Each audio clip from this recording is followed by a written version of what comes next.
Well, Julie, thank you so much for talking with me today. I had another psychologist on the show a couple months ago, and it's still my highest rated podcast today. I don't know what that says about us journalists, but I appreciate you coming on and talking with me today. I appreciate you having me. Now, for those listeners that didn't hear Dr. Elizabeth Lombardo's episode, it was more about depression and anxiety, and I definitely recommend you going back and listening to that. But for this particular episode, we're going to be talking a lot about image, identity, especially the inner critic, and also body image. But before we get to that, I want to ask, we've been talking a lot about a lot of hard, dense topics the last couple of days. Yes. And we have the responsibility as journalists to tell a story that is caring and empathetic, Right. while also as journalists protecting our own heart and being mindful of our mental health and our own well-being. And so I want to ask you, how does a journalist navigate being a caring, empathetic storyteller while also navigating the balance of protecting ourselves and protecting our emotional well-being? Yeah. Oh, it's such a good question. As soon as you started talking, I want to close my eyes because the weight of it all makes me want to go inside, which is, I think, what we need to do more of.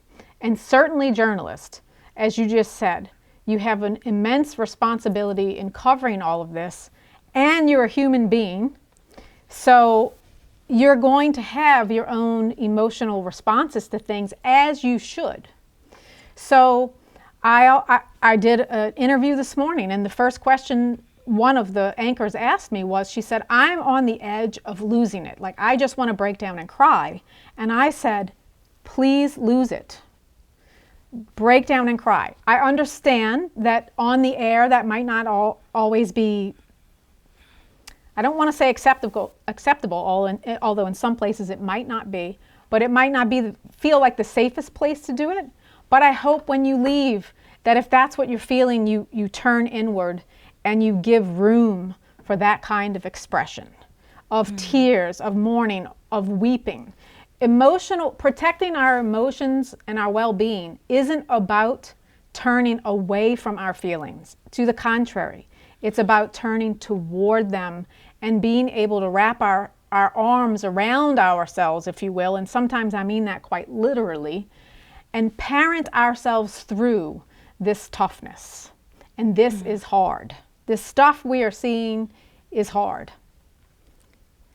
Yes, and as a journalist, we have this responsibility to see the videos, Right. watch the videos, read the stories, Right. see the graphics. Even if those graphics might come with warning images, this might be graphic, but as journalists, we have this responsibility to view all of it. And it can feel like one hard story after one hard story after one hard story, one hard image to look at after one hard image to look at after one hard image to look at. And I know we have this responsibility, but we also have this responsibility to ourselves. Yes. Yes. And sometimes when I'm seeing all of this coverage and seeing all of it constantly, I almost feel like I need to desensitize from it because otherwise I will get emotional, like you said. But then I do that, and then I feel guilty for doing that because I don't feel like I'm being emotional or being sympathetic or caring to the story itself. So it becomes this big blurred line, if that makes sense. Yes, it does. And it's such a hard place to navigate. And this is where I always turn toward our bodies. If I have to turn it off because, as you said, you're on over and over and over and over again throughout the course of a day, and I have to turn myself off, if you will, in order to do this, I can check in with myself later. The body is going to be the thing that's going to give you the signal. I had someone tell me last night, who was a journalist, I have a pit in my stomach. Well, I want to touch the pit, if you will. I want to put my hands on my stomach, and I want to say, thank you, stomach, for showing me how I'm feeling. This is very hard to digest. This is indigestible in many ways. So I want to tune into my body. What is my body feeling? So guilt is an interesting thing in under all of these circumstances, because sometimes our guilt is we feel so much compassion for what different people are going through. And sometimes our guilt is I feel like I'm disconnecting myself. But be gentle with your guilt. Your goal is to care for yourself. The feelings, if they need to come, they will come. And at that point, your job is to allow that. That's going to protect your well-being the most. And I know that what I'm saying is hard. But the contrary to that is never allowing it. And then it stays in our bodies and creates all sorts of different problems that we don't want to have. It gets projected into our relationships. It gets projected onto the way we treat each other. I mean, ourselves and each other. In the way that we say, oh no, I'm not allowed to have this feeling. We have to watch. And that's where the inner critic can come up and start bossing us around about how we're supposed to be. So it's very challenging work. It's very necessary work. And once you get a little bit of practice, it's actually very freeing work. And it gives us a whole lot of strength and resilience. Yeah, and you are, for listeners that don't know, you are married to a news anchor and reporter. Yes. And so you are around journalists all the time. I was with them for 3 hours today at the station. Yes. Yeah, so you must see that difficulty with journalists trying to be vulnerable. Yes. Yes, and trying to do the job while absorbing. You know, I was there, my segment was the first segment was maybe 3 minutes. And while I was sitting on the set before my segment started, there were some voiceovers about 3 stories, 3 horrific, terrible stories. And it was before in 2 minutes. And I leave. But you guys stay, you women, I should say, stay and repeat it over and over and over again. And 2 people told me before I left there today, I have watched this so many times. I said, listen, one of them said, I want to go home and bury my head. I said, I hope you do that at least for 3 minutes. I hope you do that at least for 3 minutes. It doesn't have to be all night. I know people have responsibilities and children maybe to care for and households and other things. But at least acknowledge yourself for 3 minutes. If you can do longer, great. And even while you're going through it, there can be this acknowledgement where I'm saying, this is really hard. What I'm doing is really hard. I'm going to get through it, but it's hard. That little acknowledgement acknowledges our humanity, acknowledges a moment of suffering, if you will. This is hard. And we don't do ourselves any service when we don't learn how to hold and care for our own suffering. And so there's this juggling act for journalists that they can't really care for it in a big way. Like, I can't check out for an hour, I'm doing this job.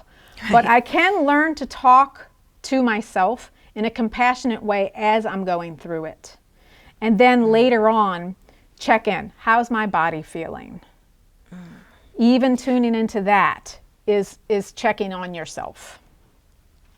Well, and that's a good segue, because we are talking today about that inner critic. We are talking today about body image. But first, I want to know, where did you grow up and how did you get into this field? Oh, I grew up in New Orleans, in a suburb of New Orleans called Metairie. Mm-hmm. I used to be an accountant when I was like 25 years old. So this was 25 years ago. And I was married, and for a little bit less than a year, and I found myself in a marriage that I did not know if I really wanted to stay in. And I grew up in a conservative Catholic family, so this was like, divorce. Oh, so I started going to therapy to help myself hear my own thoughts and my own voice rather than everybody else's voices. And I did leave that marriage. And after that, and still in therapy, I started questioning everything. Why do I have the career that I have? Why do I believe the things that I believe? Do I believe the things that I was taught to believe in my religious upbringing? Everything. And so that, was a years long process. And I was starting, devouring personal and spiritual growth books and anything I can get my hands on after my accounting job. And I eventually went back to school to get my master's degree at night. And I got a master's degree in counseling and marriage and family therapy. So that's where I started in the therapy field.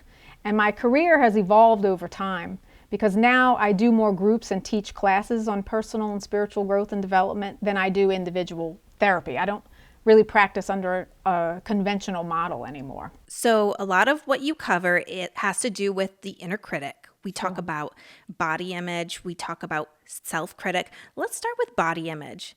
Mm-hmm. Does honestly anybody look in the mirror and say, wow, I look perfect? I don't think I know anybody that does, which is sad. But here's what I want to say about that.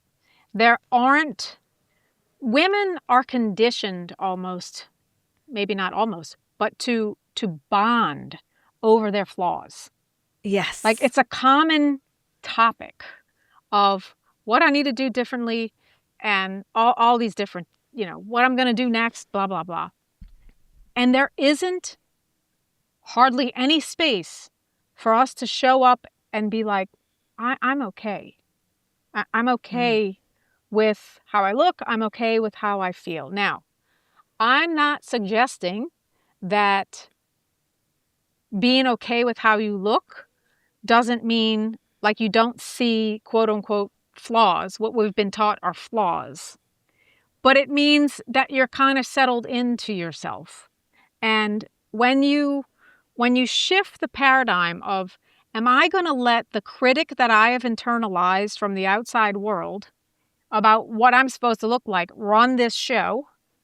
Or am I going to begin to stand up to it because its relentless torture in some cases is not good for me.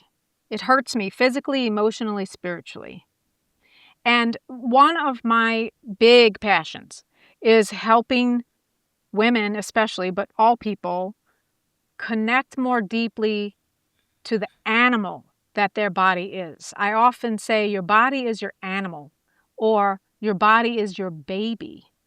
It's full of instincts and reactions. It's constantly telling us what we like, what we don't like, who we don't like. And the body image industry is only focused on bodies as appearance or on bodies as fitness level, not on bodies as a being. And bodies carry an immense well of information and guidance that we need. Our intuition, our instincts, all of that stuff. And when we only look at bodies through the lens of what does it look like, we miss it. And it's a huge source of support for us. So I do a lot of work on helping people become real friends with their bodies, which means I consult my body about decisions that I'm going to make. Whether those decisions are about my body or about my life, doesn't matter. That I've learned to walk with my body as my friend, not as this machine that I have to whip into shape or that I have to prevent from aging. I can barely buy a product anymore that says anti-aging.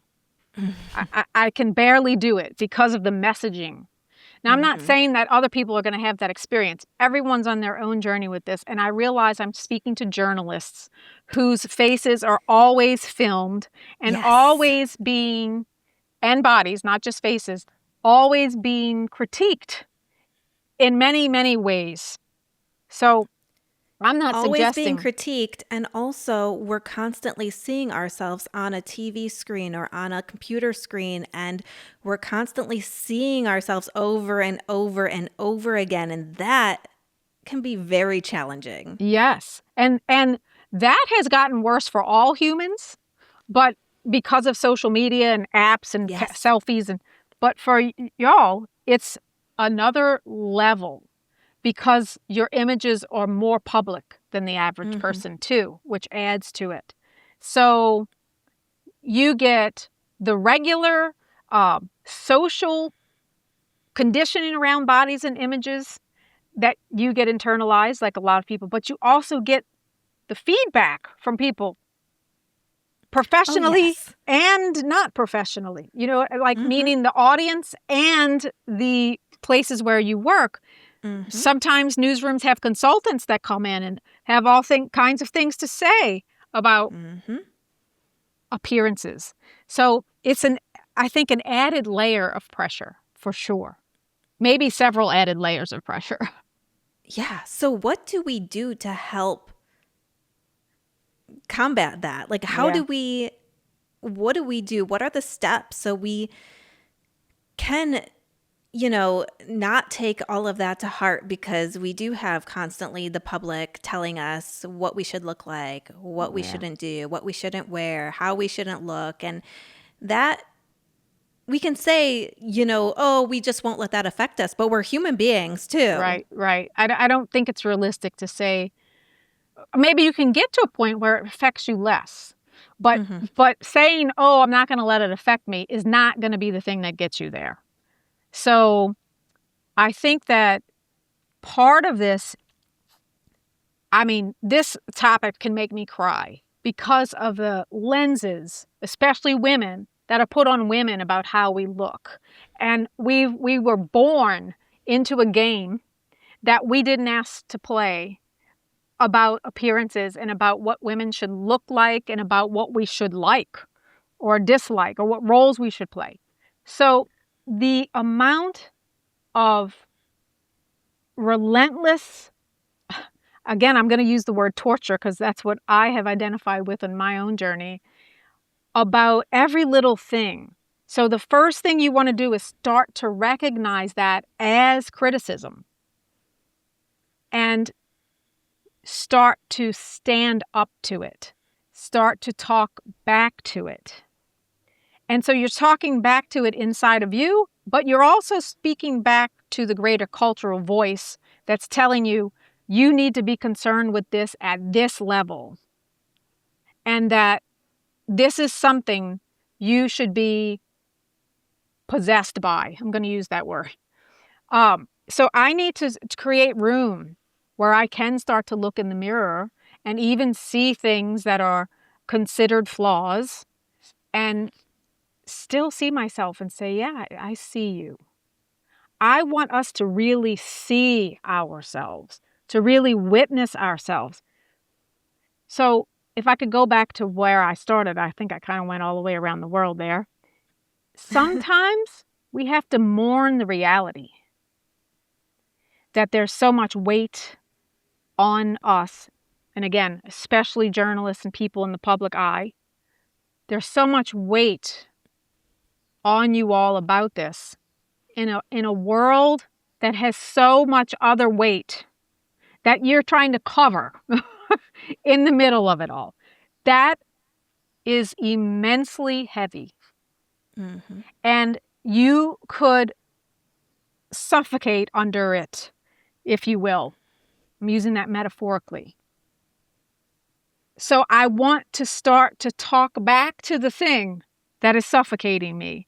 And inner critic work is extremely powerful in regard to this because you, one, start to recognize it for what it is. This is criticism. When I look in the mirror and I say, oh, I have this problem, I need to do this to my eyes, that's a criticism. The first thing I want to say is, ouch. Like, ouch, it's hurtful, like you're criticizing me.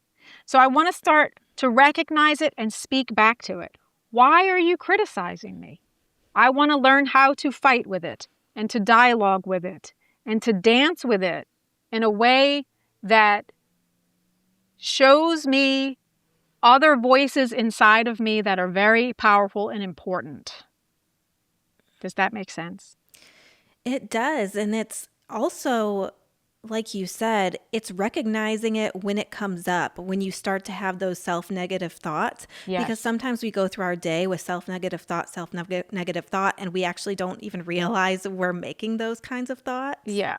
Well, and I would say this, I'd be careful about blaming ourselves for them, because the average person, I think the number I saw, and it's a broad number, sees between 4,000 and 10,000 ads per day. I am guessing, just based on my own experience, that most of those ads do not say, you are wonderful exactly as you are and there's nothing you need to do. Okay? No, they So don't. they They don't say don't. that. Right. So unfortunately, right. I wish they did. So the thoughts don't just come from you. We usually internalize those thoughts from criticisms we heard growing up, um, about our appearances or about other stuff, but also from, again, the greater cultural standard put on women about appearance is very rigid.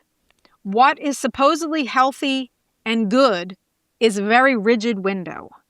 And one of my goals in life, and I think I do pretty good at it personally, but is to help other people push back against that and recognize themselves as more than their, so much more than our appearance.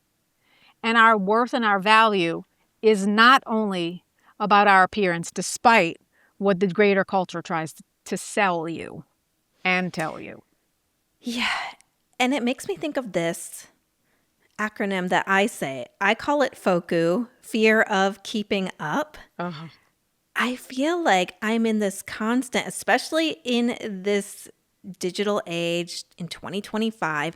I feel not just with looks, but just with everything, the fear of keeping up, the fear of keeping up with appearance, the fear of keeping up with getting the podcast out and marketing it correctly? And am I doing enough TikToks to promote myself? And am I doing enough social videos to promote my job? And am I doing this? Am I doing this? Am I doing this?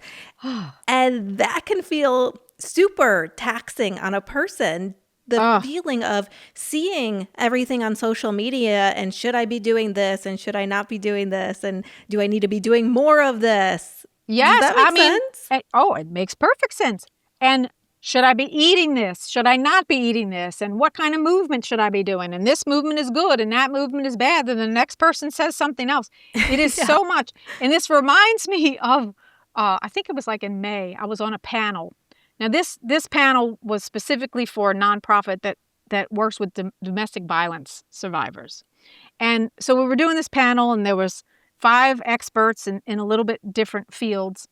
And people were giving all of these tips about how to regulate emotions, and all of that stuff is good. I'm not, but there was part of me that started to feel a little bit anxious about having to do it all.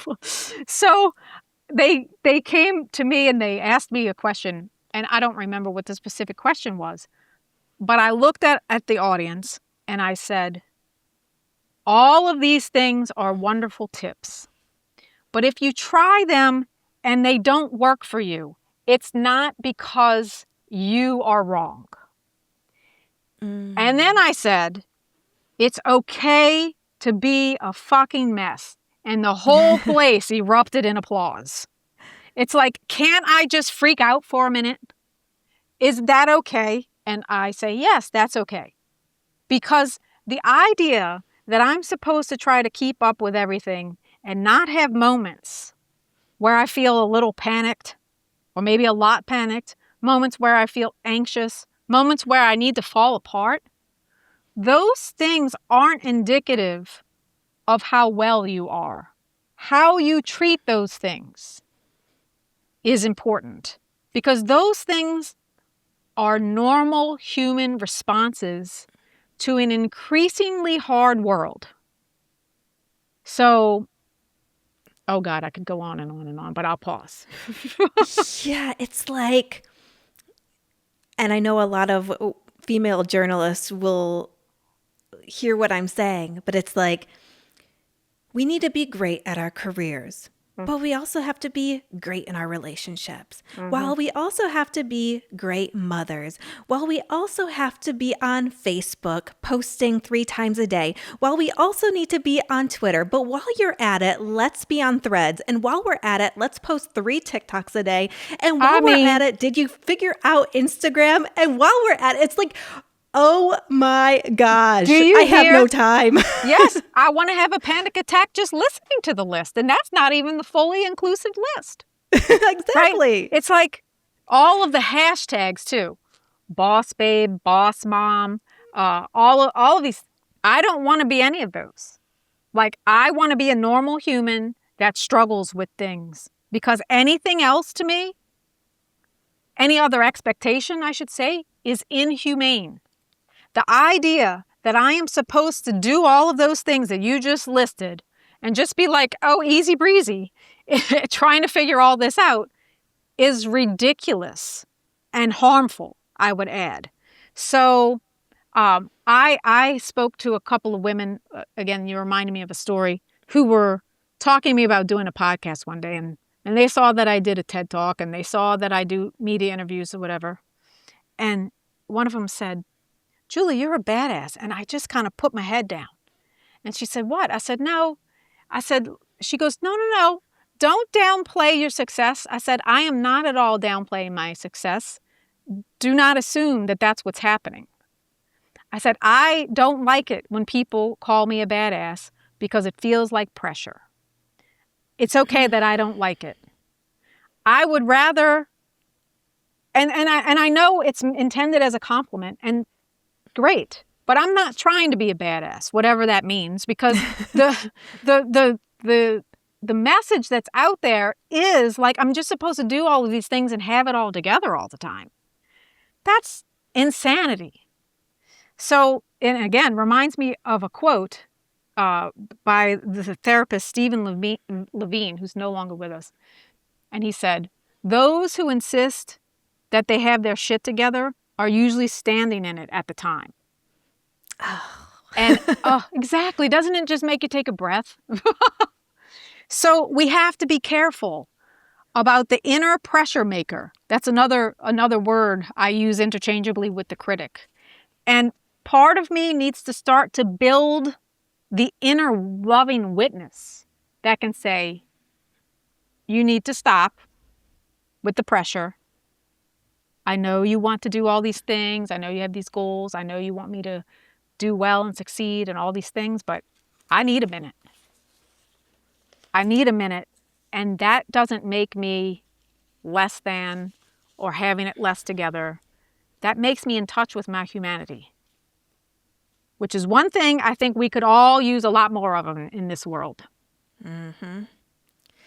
That's true. And you touched upon this earlier, but you did mention the news directors, the consultants that come in that tell us your hair needs to be a little bit shorter. Your makeup has to be a little bit lighter. You need to be wearing more of these colors, et cetera, et cetera, et cetera. How do we, because they are our bosses, they are people that come in we're working for them. How do we listen to what they're saying while also being authentic to ourselves? Yeah. Well, the first thing that comes to mind is I want to say, and I get it, but I want to say, I'm sorry. I'm sorry that that's a thing. I understand why. I understand the industry a little bit more than the regular person because I'm married to it. You do. But I'm sorry. I'm sorry that anyone has to constantly hear this. Okay, so again, that acknowledgement of sometimes I might hear it and like, cool, okay, cool. But other times it might be like, oh, God, another thing that I have to put on my list. And I want to make that space to acknowledge, like, God, this is a lot and it's stressful to have to think about this in addition to all of the other things I got to think about. So being authentic to yourself, first and foremost, is about honoring your own experience of that happening.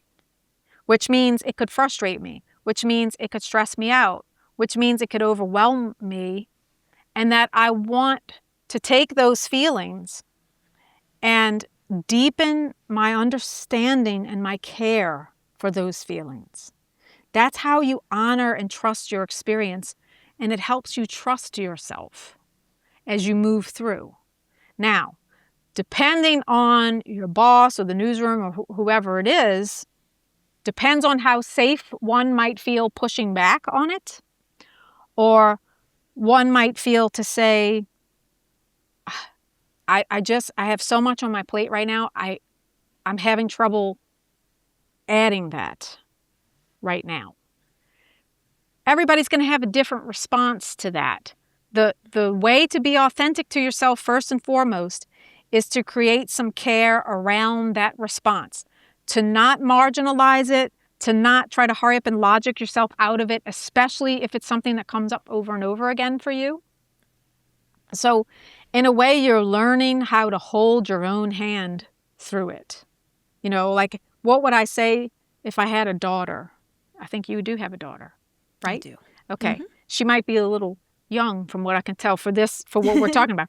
But if I treated myself like my daughter, and I'm having a conversation that says, wow, I know this is all really hard to balance. Like, you're in this career where this is such a part of it. And that can be really hard. And it's important to say that can be really hard, and then say, if this career still means this much to you, we have to figure this out. We have to find our way through it. Maybe sometimes we just have to, quit for the day, meaning today I'm not going to worry about that. I need mental space for other things. Does that make sense? It does. It also makes me think of, and I don't usually talk about the Kardashians, but it makes me think of this episode of the Kardashians when Kylie Jenner said she has young children. Mm-hmm. And she said that for the longest time she didn't like her ears. And so she would wear her hair down. Okay. But then her daughter was born and had similar ears to her. And she's like, I love her ears. Yes. And now she wears her hair up, showing her ears, because she's like, wow, I don't want my daughter to feel that way. Mm-hmm. And I love what my daughter has and everything that encompasses her. And I just sat back and I thought, wow, that's like, that's a really great point of view. It is. And it's a really important piece.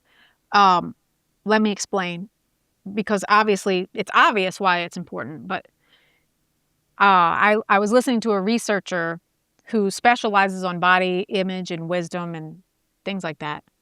And she said when she was conducting her research, she asked a group of mothers what they taught their daughters about body image. And the mothers said, we taught them that they should love their bodies no matter what, and all things like that. Things that were great answers. She asked the daughters what their mothers taught or told them. I can't remember if there was a distinction about their bodies. And their daughters said, I don't remember what my mother told me, but we've seen our mothers, I'm not quoting this directly, okay? We've seen our mothers noticing parts of their bodies in a way that it was clear we shouldn't want that. They didn't remember their mother's words. They watched their mothers. And that's the messaging that they internalized more than the words. And so your story about the Kardashians and I don't remember, did you say Kylie? Kylie. Okay, specifically having that experience where kind of seeing her own image in such a precious way, an innocence. Right. Right? And that's what we want to try to do to ourselves. Like, somebody told me this was a flaw based on a super ridiculous, rigid definition speaking of which, what is the body image paradox? Okay. So I'm referring to the same researcher. Her name is Hilary McBride. She's brilliant. She's a psychologist. So I was listening to actually a podcast with her and a plastic surgeon. Now I call it the body image paradox. This is what they said. That the better looking you are, the better you're treated. That's what research shows. Research also shows that when women started doing, I think it was women specifically, things like Botox and fillers and stuff like that, it could actually create more anxiety in them because it prompted them to check for flaws more. Interesting. That's the paradox, right? So I have this one thing that tells me, the better I look, the better I'm treated. And first of all, how sad. How sad. Okay. Speaking of what we want to teach our collective children, right? The children of the world. The other research says when we start doing these things, it has this other piece that we don't hear as much about, is that it can actually increase the anxiety around it all. So we might be treated better by others, but we're not treating ourselves better because we're constantly having that inner dialogue of, I'm not good enough. Exactly. Now, there's different levels of this too, right? So I'm talking to journalists, right? Treated better in my career in regards to the jobs I get? Maybe. Okay. I'll let you all answer that more than me. You're in the industry. But also, I think most are internally thinking a collective yes. Yes, I bet that would be my guess. But then there's the greater just culture of, are my friends treating me better because I look better? And what does that mean about my friendship? And the people that I work with, are they, like, what is the system that we're accepting? And how is it impacting us internally? So it's a tough thing to weigh when you're in a career like yours, especially. Yes. And as women in our industry, there is a lot of comparison. Ugh. I can look at a woman next to me and say, she's prettier than me. She's 5 steps ahead of me. Wow, we're the same age, but she's already at this market when I'm still here. Yeah. And so on and so on. Ouch. What do you suggest women do to combat that comparison and that constant cycle of, I'm not far enough ahead, I don't have it together yet, this person's here, I'm still here, and so on and so on? I hear that, and all I hear is criticism. All I hear is criticism about everything I'm doing is not enough compared to somebody else. So, again, I want to say, ouch, like that's hurtful. I mean, if you really think about a critic, the inner critic lives in the background, constantly spouting off all of the things we should be doing differently, we should be doing better, we're not doing, constantly. And it's just following us around unchecked with full reign. So the point is to start checking it. Hey, that's enough. That's not helpful for me to hear. Why? And again, creating this dialogue. So you're developing inside of you another part. So many of us have an inner critic that is the dictator. And that silences other parts of us. We want to let other parts speak. And so we have to work on drawing the boundary with the critic. So one part of me says, ouch, that's hurtful. That's not helpful. And this is the really tricky part of inner criticism. We think it's strong and helpful. to be hard on ourselves. It's not. Research even shows, I'm going to point to another researcher, Kristen Neff, specializes in self-compassion, which is another one of my passions, and it actually shows self-compassion makes you stronger, not weaker. But in our culture that's lopsided on what the definition of strength is, that's viewed as a weakness. And being hard on yourself is viewed as strength. That's crazy making. Well, and in our careers, we place a lot of our identity on our jobs and our careers. And a lot of us women and female journalists are very career driven. Yes. And so it can be very easy for us to see the girl that maybe does look just like us, but is in the career that we desire to be in. Yes. And, I always say something about jealousy to people sometimes. Jealousy is not bad. Jealousy tells us about something that we want. Okay? So there's nothing wrong with having a drive and goals and seeing something that says, man, I really want that. Okay? But the inner criticism that says, I'm older than her and she's already there, or I've been doing it longer than her and why does she have it? That isn't helpful. So I have to be really careful of how much airtime we give the critic. Okay? And it's very deep work, and it's got multiple levels. I want to build a working relationship with the critic that says, okay, critic, you are trying to help me reach my goals. So there's something potentially valuable in some of the things, not the comparison, meaning in the thing that wants to drive you, that's really motivated to reach certain marks in our careers. Let's see if you and I can work out a different way that would be more helpful to me in my career and in my well-being.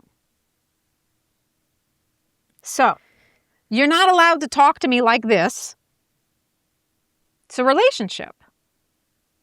I'm going to draw boundaries with you when you start to just pound away at me for all my flaws, or that I'm not doing enough, or that other person must be better than me. That's not helpful. You no longer get to talk to me like that. And then we have to develop inside of us an inner loving witness that says, wow, this is, kind of what we've been saying, that acknowledges what we're feeling, that can grab us by the hand, so to speak. Well, and it made me think of something that you said and wrote that really struck me. What's wrong with you is right. Yes. Can we unpack that? Yes. Well, I will tell you this. That is a 4-week class that I teach. So the layers of unpacking are going to be limited in our brief conversation. But yes,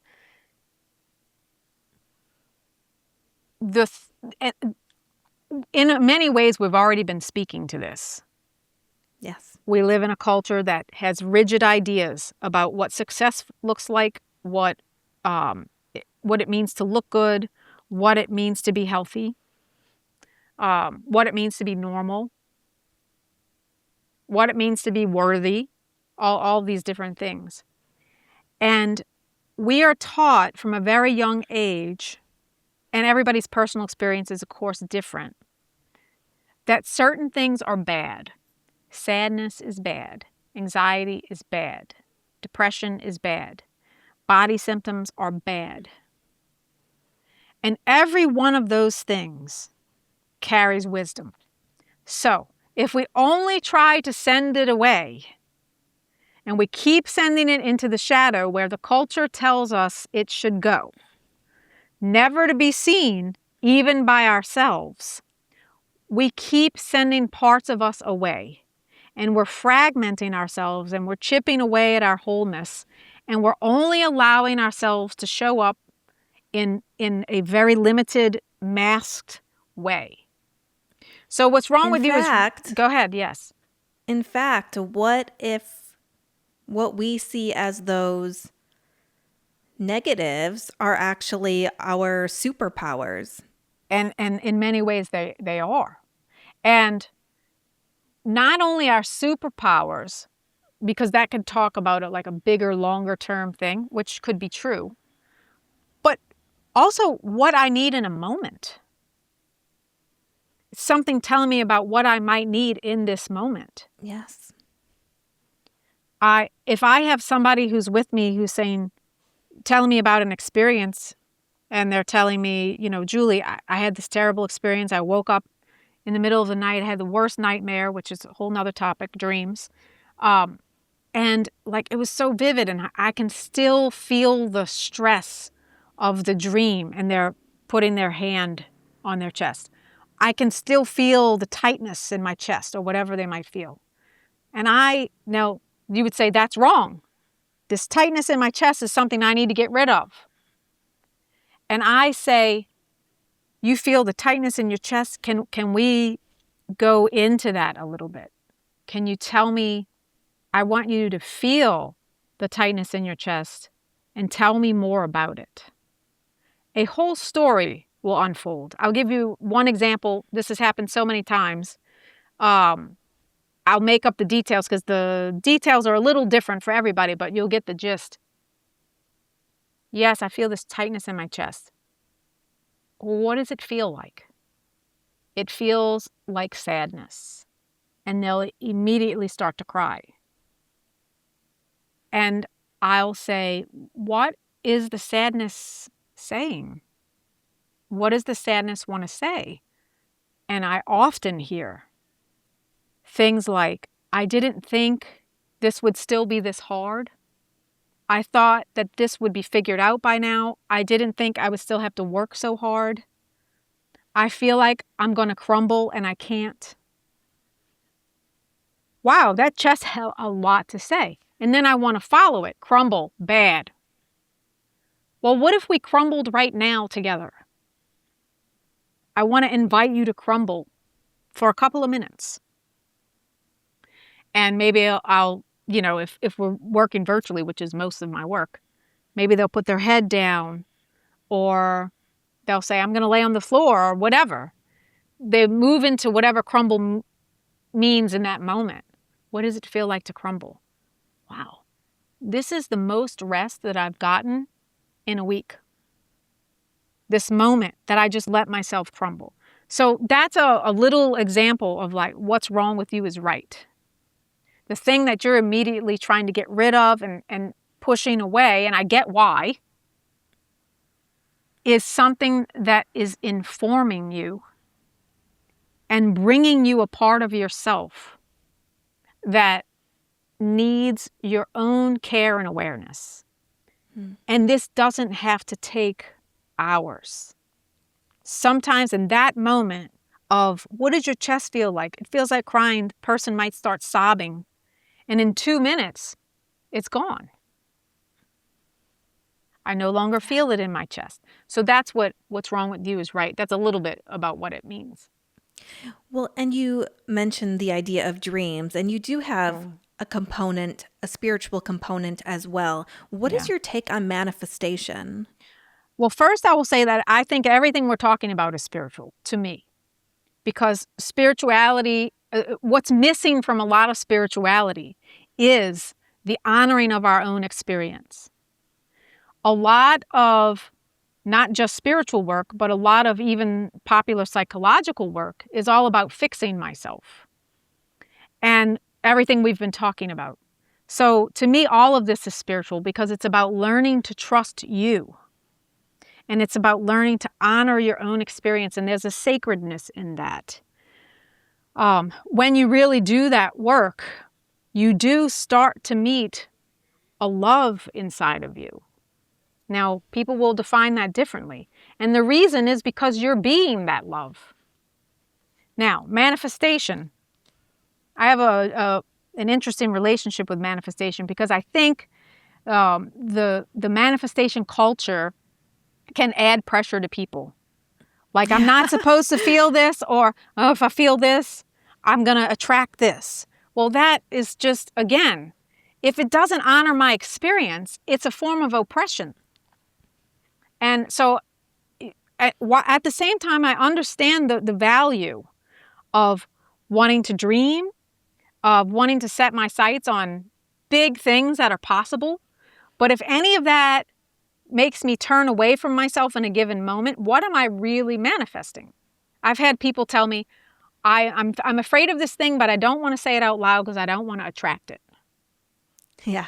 Well, now I'm not able to acknowledge my fear.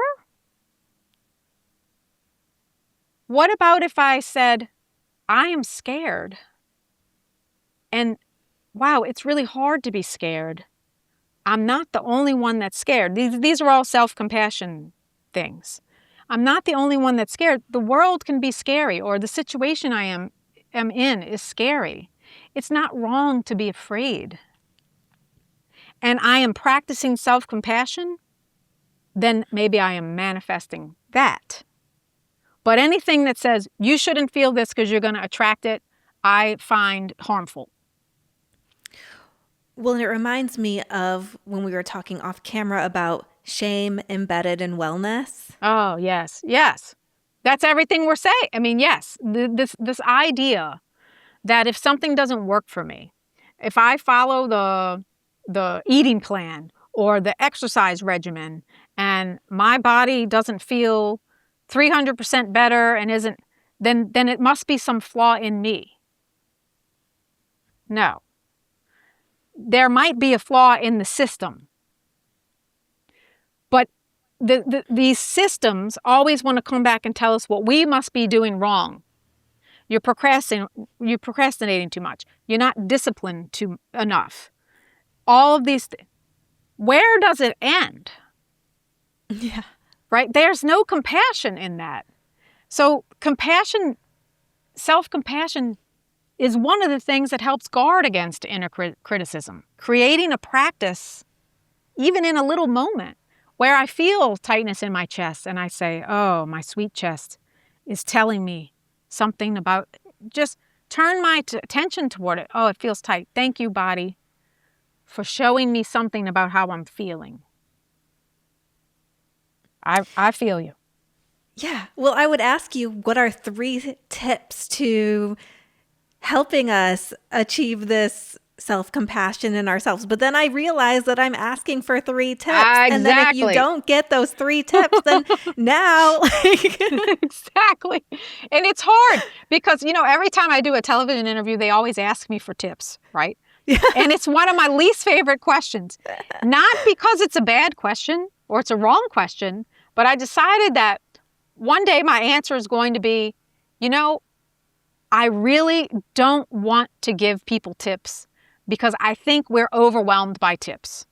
Yes. Another thing that I should do to myself, right? I am inviting people into a whole different way of looking at wellness and what it means to be well and what it means to take care of our very gorgeous and complex inner world that has so much to offer us. So for today, I would say to people, take the one thing in this conversation that just really spoke to you, because that guidance is coming from inside of you, and write it down. Ask yourself what it means to you, what that statement means to you. You probably heard me or you say what I think it means, but just because I think it means that doesn't mean that's why it hit you. Why did this statement grab me? And do it not with a, what's the reason, what's the answer, like I got to know now. My goal is to invite people into a more kind of open and dreamy state that says, today, right now, I don't even know why it spoke to me, but it did. And I just want to feel what my body feels like when I read this statement to myself. Oh, go ahead. It's very similar to when you listen to other podcast episodes and there's just like that one tidbit that you hear that you're just like, oh man, that's good. Yes. You know?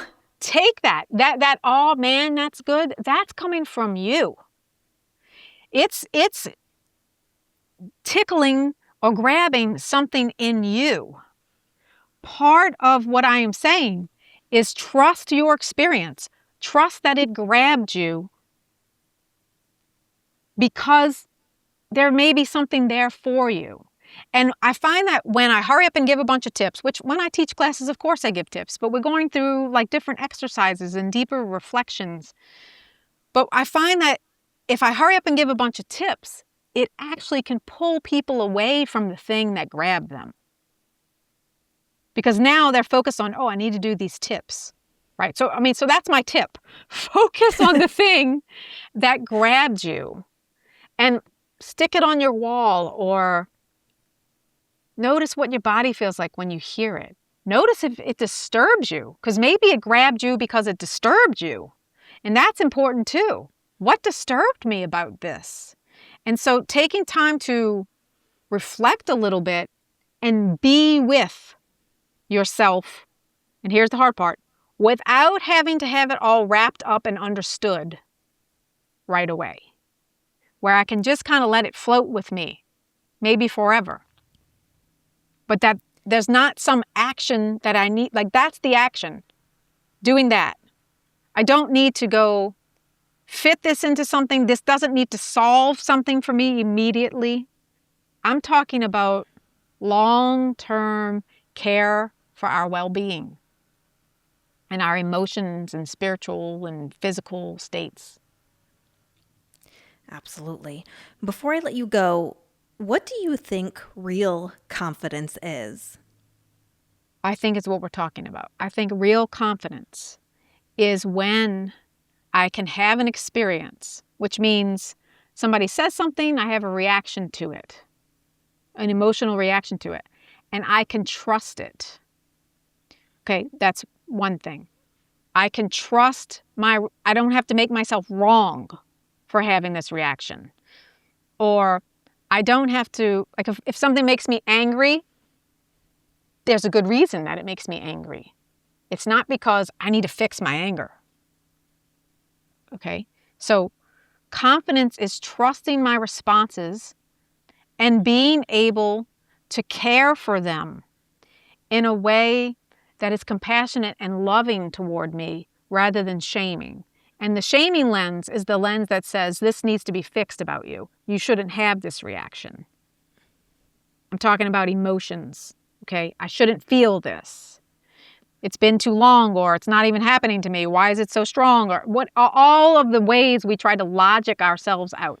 So confidence is being able to sit in a space with your feelings and knowing that I know how to care for them,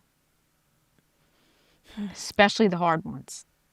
It feels like we just did a complete 360 and full circle, because we just got back to the very beginning in talking about how we discuss and tell stories as journalists, Yes. while also protecting our heart, but also while being vulnerable at the same time. Yes. And to me, that circular kind of thing is the feminine way. You know, and I'm not talking about female, I'm talking about feminine. Feminine is more circular, it's more curvy, it's not as linear, it's not as logical in the masculine, which is also good, but our culture is one-sided in making this the right way, and this way is the weak way. So what we just did was we followed a very curvy, floaty path. And we came around, and like you said, in the process, vulnerability, and how do we answer the question you started with? And we did it without trying to do it, but we did it. We did it without any tips. Right. Not to do tips well, now I'm confusing myself. There were tips, just not your usual tips, maybe. Yes. Oh, Julie, thank you so much for coming on. Before I let you go, how can people join your classes if they want to get in touch with you, if they want to learn more or take some of your sessions? How would they do that? You go to my website, juliebooksh.com. And I should mention that on my website, I have a free PDF on how to quiet your inner critic, what I call my inner torturer. It's a 9-page PDF that actually talks a lot about some of the things we spoke about. So if that's useful, please take advantage of that. I also have a free webinar that gets into some of that too. But you go on my website, you sign up for my newsletter, and you will get notifications about my upcoming classes. And you'll be on my email where I send writings, rarely, but sometimes about these kinds of topics. Anything else you want to add before I let you go? This was so fascinating. You know, we talked about a lot of stuff, and if I could say something short, of course, I want to emphasize with people. I know this is really hard in the world we live in. At the same time, I know that a lot of your listeners might have experienced this, but there is a love that lives inside of you. It is there. It is for your well-being and guidance and support, or however you want to say that. It is there. And my goal in all of the things that I am saying is to help people connect with it and also grow it. You know, you connect with it by growing it inside of you, by drawing boundaries with a critic, by developing an inner loving witness in you and practicing self-compassion, things like that. The world needs this love, and it is there. It's not always out here. You know, we're taught to look at some outer authority to tell us. And you have so much inner authority. And that also will connect you with that love. So that's the only thing I want to add to kind of try to express my mission. Together. Yes. And express what my mission is. You know, why am I telling you all of this stuff, you know? Yeah, and the whole looking internally in jobs that we have that are so externally driven is so important for us. So I really, really appreciate you taking the time to break it all down for us, because in this industry, we need it more than ever. We do. I mean, we do. I say it like I'm in it. I feel like I am, though. But the world needs it, and certainly your industry needs it. You have a tremendous responsibility in your roles, and your own care is important, is really important in supporting you. Now, I realize your roles might also fill you up, too, and that supports you in a way, but it's multifaceted. So thank you so much for having me today. I love talking about this, and I'm so glad you made space for the conversation, and appreciative.